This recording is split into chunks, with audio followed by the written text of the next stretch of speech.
never walk this road, then you can talk shit. Gambling with my life, but I refuse to go for nonsense. This the life I chose, this all I know, ain't many options. About to tell the truth, I make the rules like I'm Fleece Johnson.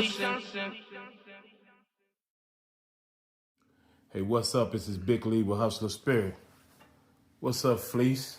How you doing, big brother? Doing good, man. You feeling okay? Yeah, man, I feel okay, man. I made a promise to my fans, man, that I was gonna open the files on all this Linda Dynamite stuff. Wait a minute. I wasn't prepared for this. What you mean? Ooh, he was not prepared. Yeah, it's throwing. You don't never want to talk about it. Well, look, I didn't come to disappoint, man. I always come to try to do anything but disappoint, man. Can I ask you some questions first before you get deeper into it? Yeah. Because it's some things that I want to ask some questions, kind of walk into it.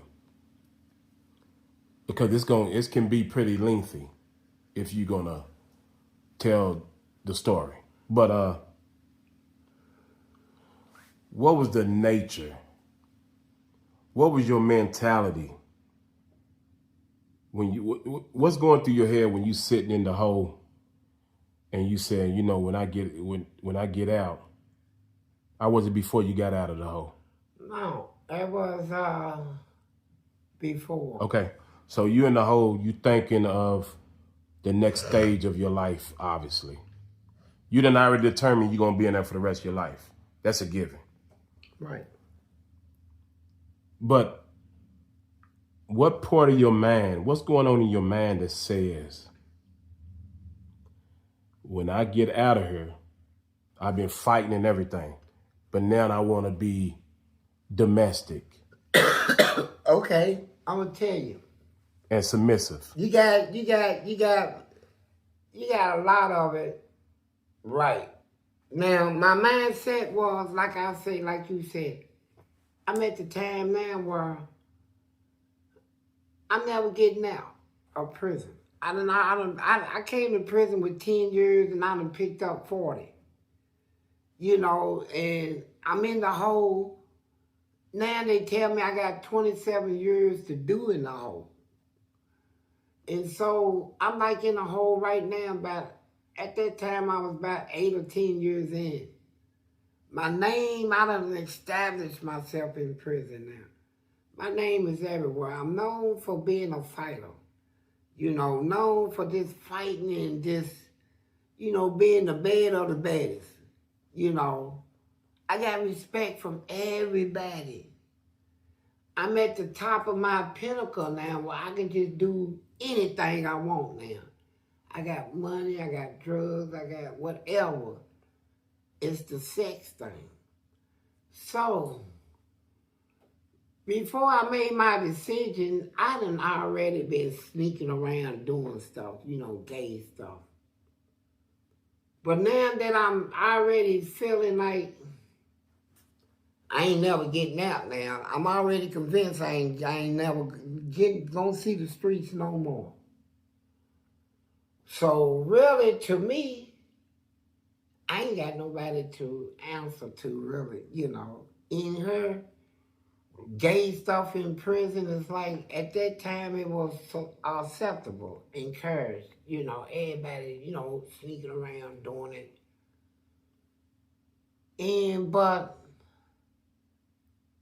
And I was thinking, I said, no, I ain't never getting out. So I want to be the girl. Hold on, wait a minute. I said... Hold on. What's coming with being the girl is being the bottom. Yeah, I want to be the girl. I said, you know. I kept thinking all the way back to the days when I was young and I got molested, you know. But a couple of them times, man, I growed into kind of liking it in a way, right? And even though the dudes that did it got killed, and I ain't gonna say about who later on in the years, but you still them things is hard to get rid of, man. And then my sexual desires is like, I ain't got nobody to answer to. I ain't got no kids. I ain't got no family. Don't nobody write me. Nobody come and see me. I ain't never getting out. My life is in her now, and I got everything I want in her. Money, everything. I just ain't got that sexual life, right? I said, once I get that, shoot, I'm straight. So I thought about it. I said, now, before I got put in the hole, my name was such like, it was nobody. They talk about tougher than me. I said, boy, this is going to be a shock to people. But I'm known for doing crazy stuff. You know, all throughout my life, I was always known for just doing something that you wouldn't even think of, being the first of what you do. So I got out of the hole. I never forget it. I ended up doing 12 years in the hole. So before I got out of the hole, I shaved all the hair off my body. Your whole body? My whole body, man. And I done arched my eyebrows, all that. And I had a lot of hair then, man. I had my hair like braided, you know, and in a feminine braid. Like, and so when I got out of the hole, everybody, all my niggas, man, they was like,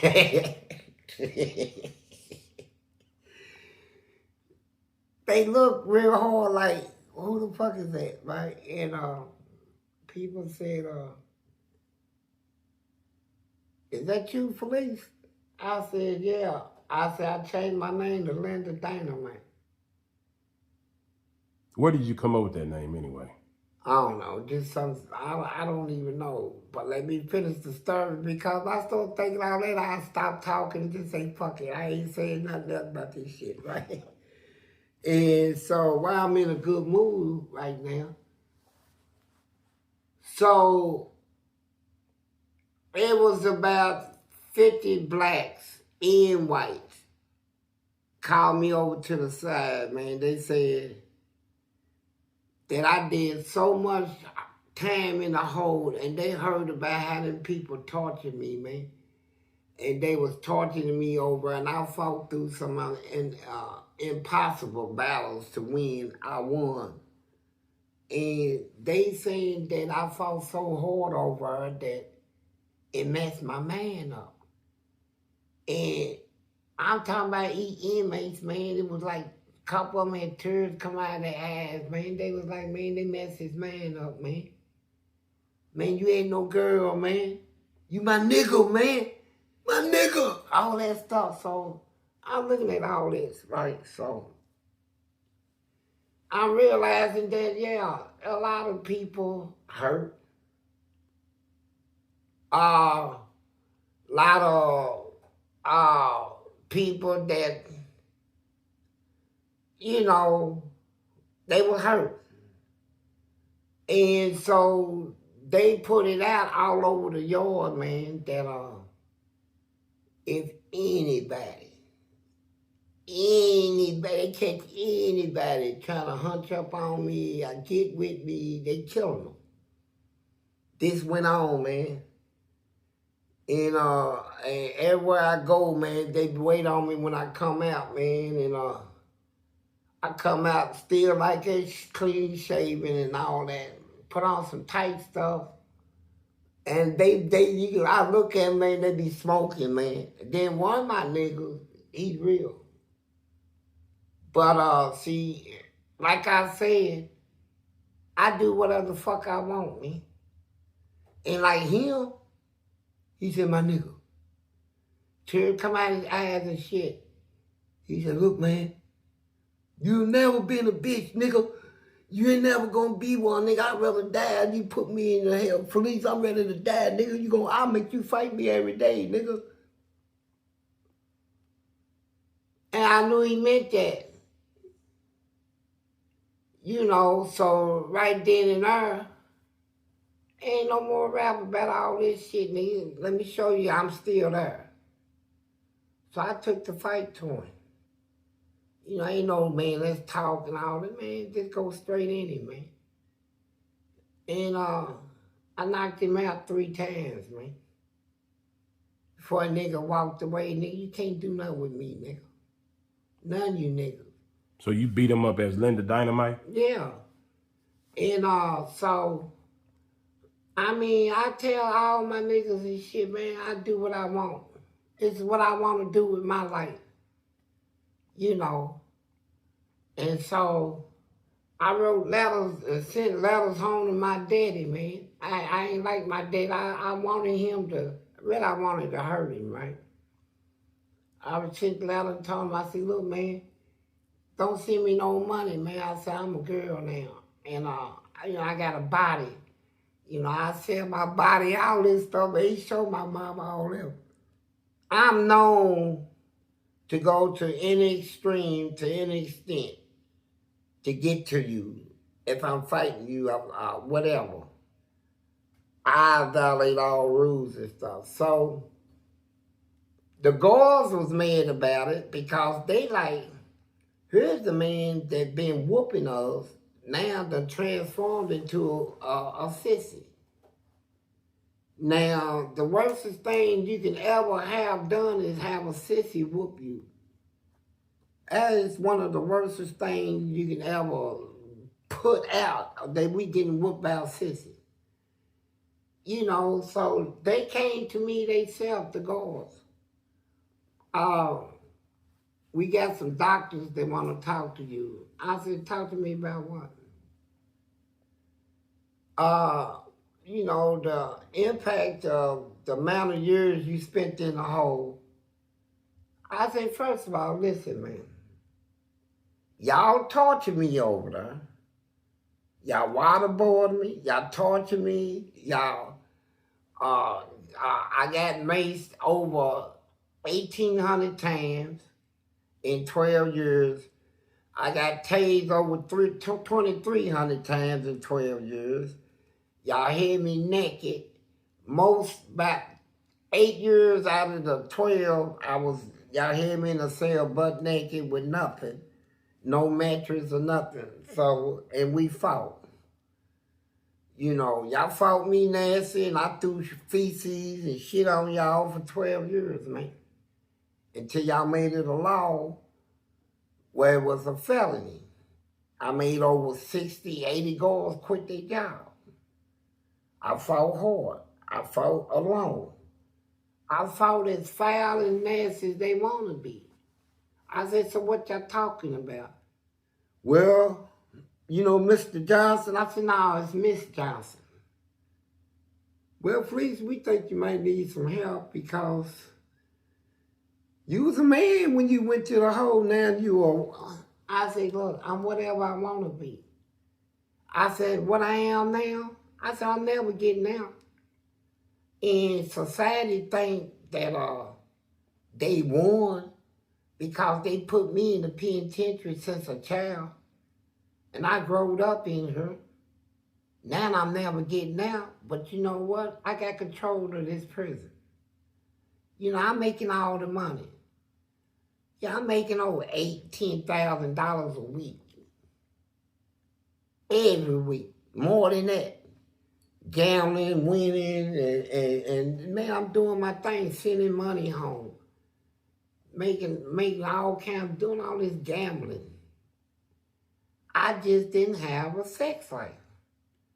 So I said, you know what? I believe I can do anything I want to do and still get respected. Even if I say I'm a girl, these motherfuckers gonna respect me.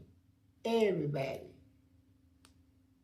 And it made a lot of people mad. And when it hit my city, there was a lot of shootings over me.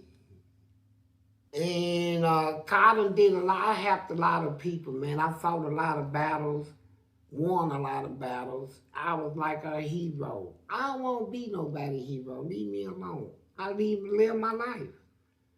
Linda Dynamite. So, about 2.5 years passed. Everybody say, ain't nobody gonna mess with him. Ain't nobody gonna step to Fleece. Even though I had a big old booty, wearing that tight shit. So at that point, they didn't fall for that. They were scared to even step there. I seen times when they wanted to. I get in the shower, bend over, toot my ass out, all this shit. Look back, and I know they want it. Scared. They think it's a trick. All this shit, man. I was so tough, I couldn't even get a man. Imagine that. That's how tough I was. Motherfuckers like, he's tripping. He's going through some shit. You know, and truthfully, I look at it now, yeah, I was definitely going through some stuff. What I was going through is, man, my attitude, man, to win a battle, I would stoop as low as I can to win a battle. I don't care, but I'm going to win the battle. You know, it's like even in fights, man, I don't care how big. I could have whooped Bruce Lee. I could have whooped Muhammad Ali. I could have whooped Mike Tyson, any of them, if I fight them the way I fight. I ain't gonna fight by their standards. Get in a boxing ring, put gloves on, I'll bust you in your head with something. How about you turn your back and I cut your throat? You know, that's my type of fighting. I fight to win. You know, at whatever the cost. And when I fight battles, I win battles. And I'll stoop as low as I can to win a battle. You know, don't fight me. So anyway, I figure like, I'm never getting out. And society think it's good throwing a little young man in prison as a child. They throw me in her to die. Now I took the prison over. Now that's mine. I ain't never getting out.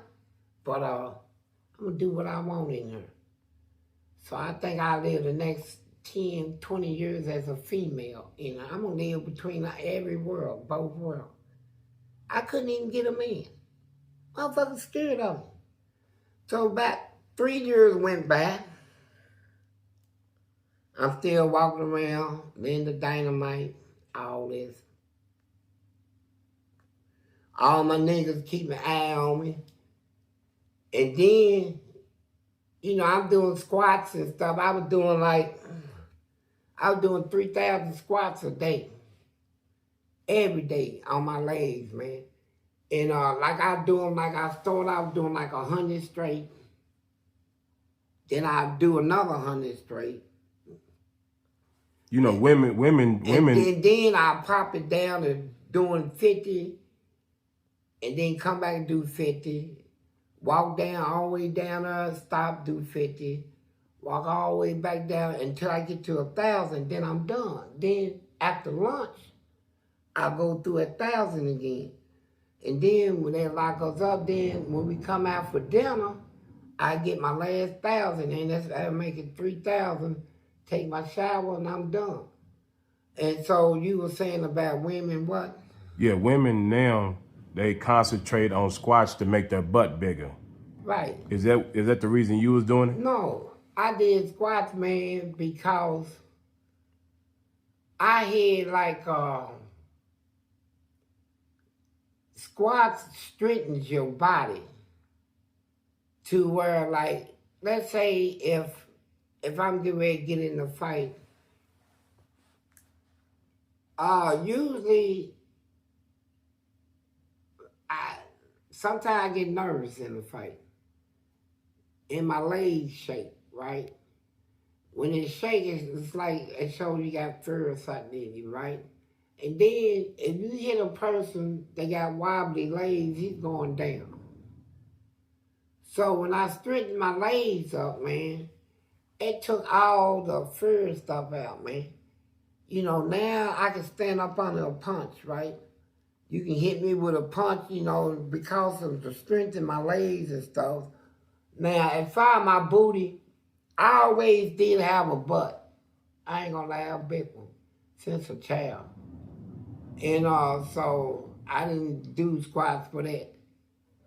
So now I'm curious. I said, like, after 2 years of walking around trying to get somebody, ain't nobody messing with me.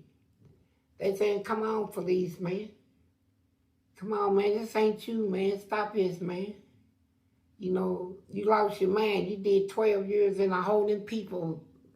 You came out of there like a vegetable, all this shit. So I said, now, let me take it a different level. What appeals to a man?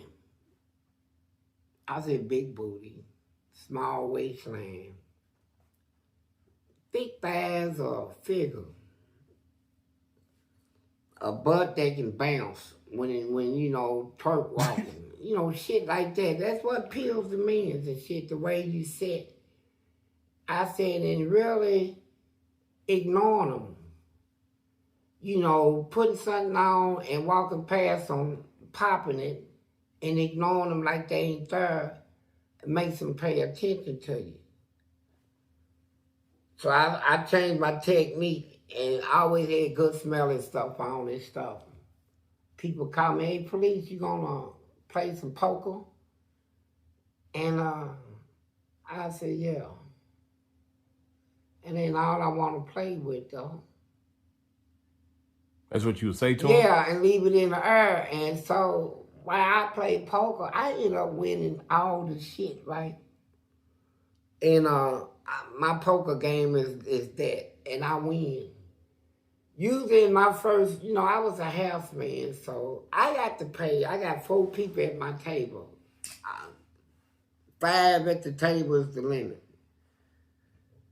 I'm the 5th. I don't have to play to win. I just hold the game down, I went off the cut. But I played. And so, no matter how much money they got on top, whoever wins, I got at the end of the game, I got to pay the winners. So, my first 3 hands, just to check everybody out, I put the table in. I say I'm all in. Just got enough time to make up and whatever, you know. And I always win, man. I'm talking about just wipe the table. Now I'm playing, you know, safe now. I play safe hands now.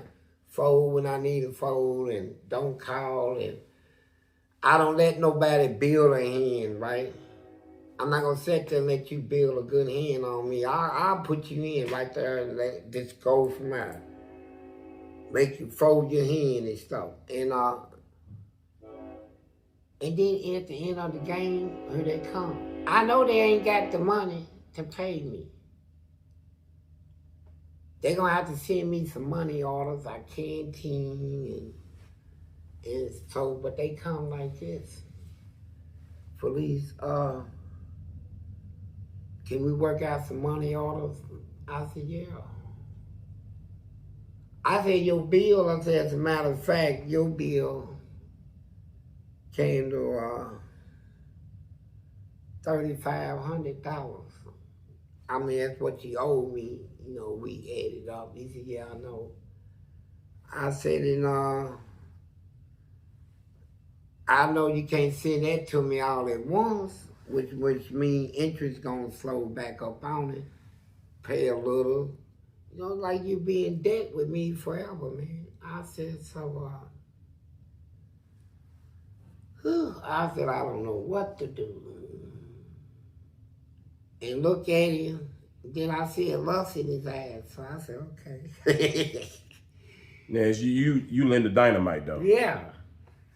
So I looked at him. He said, damn. He said, for real, Fleece, I think you cute as a motherfucker. So I know where this is going now, right? But I keep everything business, right? I gotta get my money first. I ain't with all this sex shit, right? pay me first. But then I started seeing, it was through that I started seeing ways to get to them, right? So now, I'm doing my exercise every day. My waistline was like 20, I say about 26, dropping to a 25 waistline, and I was like around 150 to 57, 55 pounds. And yeah, I was looking at part. Built like a woman, though. Yeah, built like one. Ass popping, pow, pow, pow. And so I'm talking about popping this motherfucker. So now why I'm making silly, I'm liking this shit. Learning all the things that women teach themselves, right? How to do your nails and your hair and do all of the hair. And I learned how to do all that shit, right? And how to make panties, how to wear your shit. And so I just couldn't get a man. I was just my reputation just being a tough ass. But now people is just saying, fuck that, man. I'm looking good and gooder and gooder. And these niggas nuts is hot. They like, fuck this. Man, I don't give a fuck. This motherfucker was my cousin. Nigga, I'm fucking him. No, that type of stuff. So, and when your nuts get hot, it's different. So, and I'm fooling around. So they bring this young guy in. And his daddy and me is friends. So his daddy tell me, my son, his daddy's a serial killer. But in prison, he's a stand-up guy, solid. On the streets, he probably killed whoever. I'm talking about real serial killer. He said, my son likes you. And when I looked at his son, he was built, young nigga, built. Nigga had one of them athletic builds and just six-pack stomach, cute, beautiful smile. And he can do anything. Nigga was good at basketball. He had moves like Abby Anderson and all that. Now me, I'm still playing this little role. I ain't really met nobody yet, so ain't nobody want to fuck with me. But they say he just nuts over me, so I went to talk to him. As a woman? Yeah. So he said he wanted to court me. I thought they were so cute hearing that shit, court. And so I said, I'm gonna see how this shit plays out. And so we come out every day and we go somewhere and sit and talk and all of that. And then he said he wanted a kiss. So I said, well, I'm playing the part, so let me see if I can do this. So we kissed. I said, it ain't that bad. So we did it again. So I said, okay. He said, I love you. I said, I love you. I said, I'm in love. I said, I knew I could find somebody, right? And I'm messing around with this relationship stuff, so he said, what does he call you? Linda Dynamite. He called me his baby. He said so you done really settled into the woman's role. Yeah. It should be the first man, right? I said, yeah, I got one that looks good. He looks good and stuff, and I done been learning all this women stuff. I'm gonna see if all this work. Read all their magazines, and I believe I can conduct myself as one. I've been a gangster So he done heard about all that shit, and none of that shit meant nothing. He was in love. I'm figuring, fuck it, man. I can control any of these motherfuckers. So you doing laundry and everything, folding Nah, clothes? I ain't doing his laundry. Hell no. I'm doing, so we got the prison do our laundry. Are you cooking his food or what you? Nah, yeah, we cook together. But yeah, I did that too, cook. I brought food out, until we got, we across from each other. Mm-hmm. I bring food out for him and stuff, and I got stores and stuff. I'm already rich, He didn't need my shit either because he had money and his daddy was cool. His daddy kept stuff. So, but, we didn't want for nothing, man. We set out, man, picnic. We picnic. We didn't have to eat the state food. We ate our own food. Real picnic stuff. Sit out and kiss it and stuff, right? So he said, I want some of it. So I said, we'll see. So I said, well, this is it. This is it. Nigga going up in me, right? So we did it. And so it got to the point that he was one of them real energetic dudes, man. He don't want it like once or twice. He want at least 4 or 5 times a day, every day. And nigga pumps hard, man. And so you can't really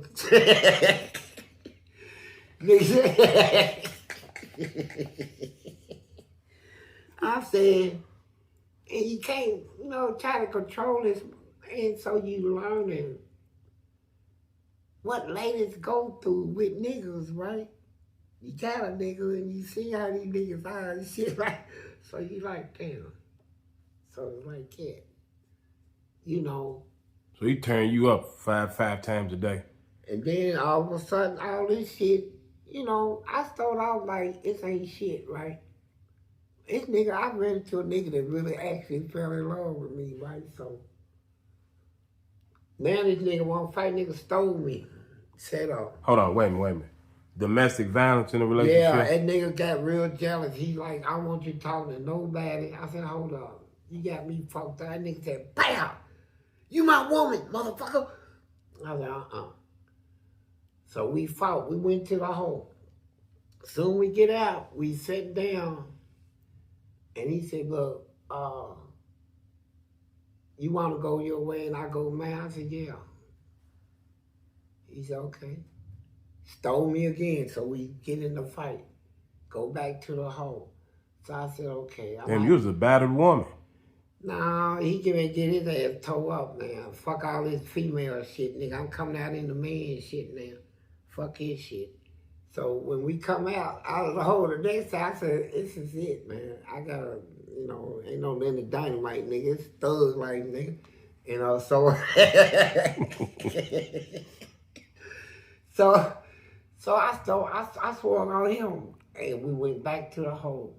So the prison is like, we don't know if we can put y'all together, man, because if we do, y'all gonna fight and all this.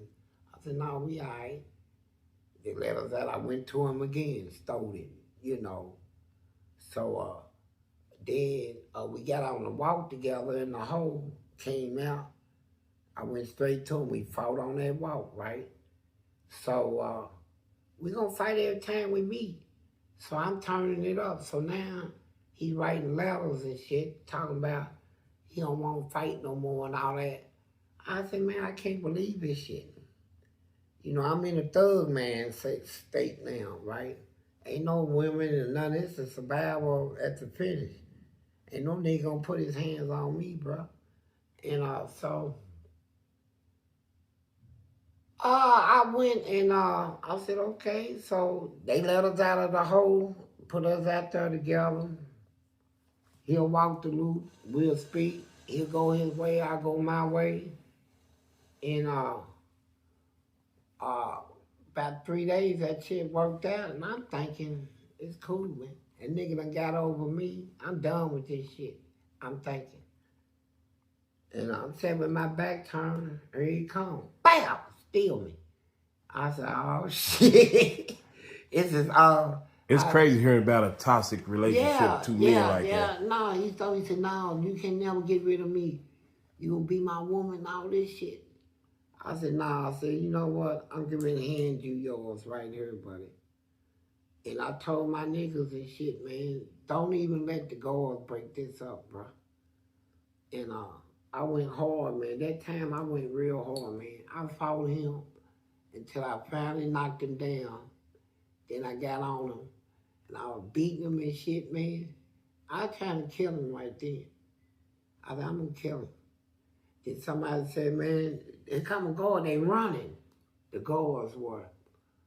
So I said, y'all go, man. I said, I'll take the, they know I did it, man. They gonna know I did it. So I told my dudes, get out of it. I just stood there. They came and knocked me up. So, You beat him at bed? yeah, I did. And they sent him to another prison, put me in a hole. When I got out of the hole, I'm like, motherfucker looking at me like, everybody's scared again, right? They like, shit. I told my nigga, I said, I'm done, man. Motherfucker, everybody gave me a hug and shit. Man, Fleece, stop his shit. Don't ever get off in that shit no more. Man, I'm glad your mind is right, nigga. Nigga, your mind is back. All that. See, but it wasn't over. See, because I did this shit thinking that I ain't got nobody to answer to. I ain't never getting out. And when they did that little sneaky stuff, when I went up for parole. Wait a minute, hold on before you get there. You was Linda Dynamite for 11 years, right? Yeah. That was your only man? Yeah, I snuck around, did stuff.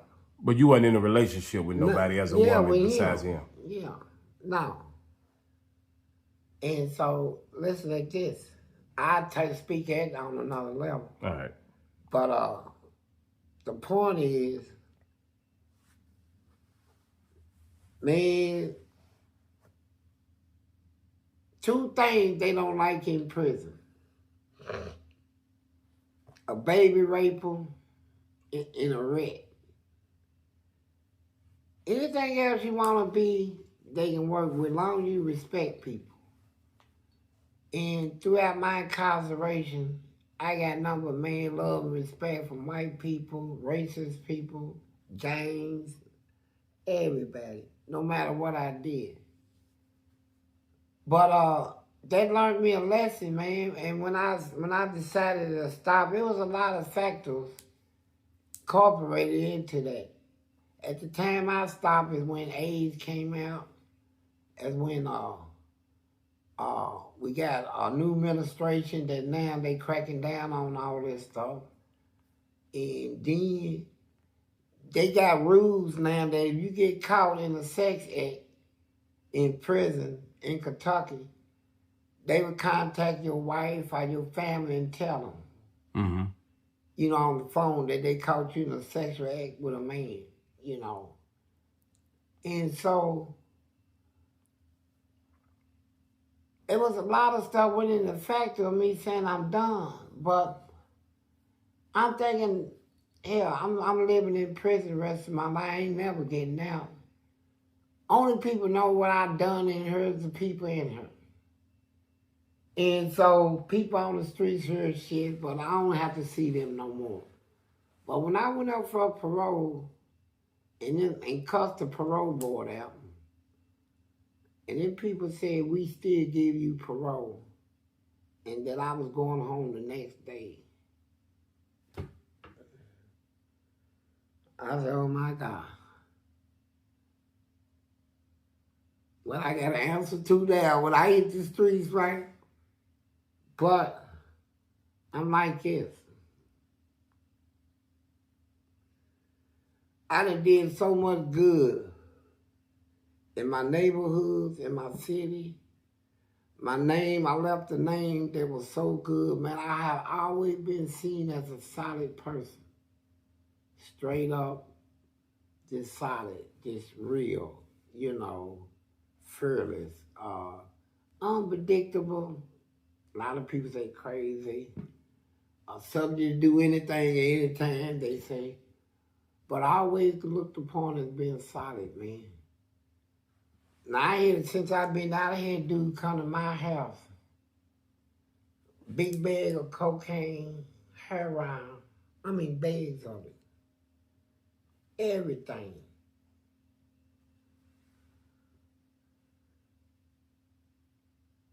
Said the only person in the city he'll rock his with is me.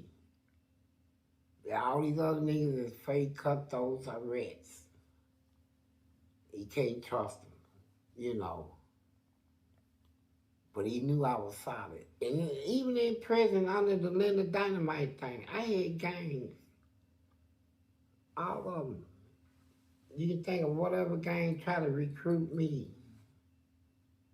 I had people say, man, I'd rather speak with you and things than any of these niggas in here is running around snitching and stuff, man. So my prison didn't like rats and they didn't like baby rapers. Rape was period. So I'm trying to figure out how people think that I was in prison doing all this raping of other people and not knowing what I was really doing and not. And so, but this is society, man. And so right now, people hear me talk. And, like, some of them be like, oh, man, he said it. He said it. Didn't nobody say he said it out of his own mouth, said it. Yeah, I did. And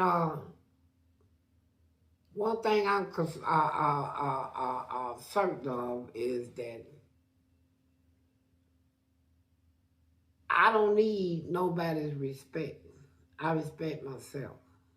That's why I don't do all that stuff no more.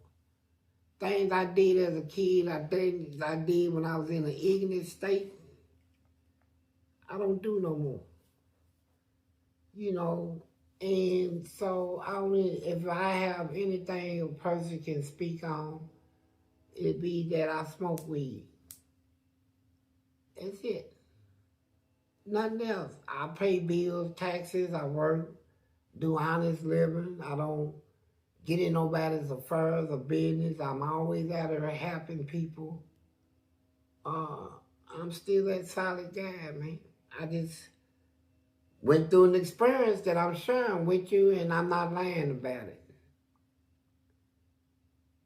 That's it, just being real. Good evening. And they was taking over like that. And so, when you sit there and think about, and then the gangs came up, they made it hard for people to even walk the streets, man.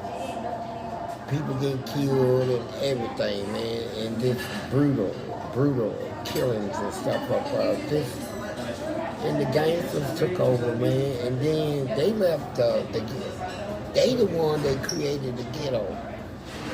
Who did? The gangsters. They took from the people, man, and left them poor, man, and kept it that way, man. They opened up their business, created their little headquarters, where they can have family meetings and the bootlegging thing, man. They got through all of that. So,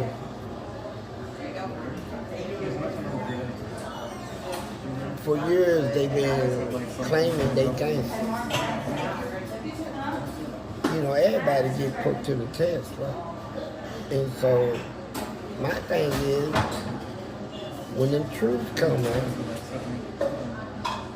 are you still gonna be a gangster? You mean in Chicago? Yeah. What do you think gonna happen to the gangsters when Trump goes into Chicago? Man, history will tell you, man, it's always a bad boy that handles bad boy. In the old days, gunslingers come through, take over the whole city, the whole town, because they can shoot their guns. And the town people are just too good-hearted, man. They don't know how to fight gangsters. So they'll go hire a gunslinger and make him a sheriff to take care of gunslingers who was still living lawless. So you saying Trump is a gunslinger? Yeah, he's the one. Going into Chicago. Going in Chicago, he's going in, man, blazing. You know, and remember what I said. They always take somebody, even in the Bible. God didn't go after people like Martin Luther King type. He went after the ones that were living lawless, that done seen it and been cleaned them up and sent them on the path to take care of people who were living wrong, right? You know, to deal with them situations. And even in FBI or wherever, right, it's being done right now. It is hard for somebody righteous to deal with a gang of people that live lawless. It'll be impossible to deal with them. You know, so what usually happens in history repeats itself is they find somebody that have lived lawless, that wants to live right now, and they will send him after the ones that live lawless, because they know how to deal with it. You know, it's a history thing.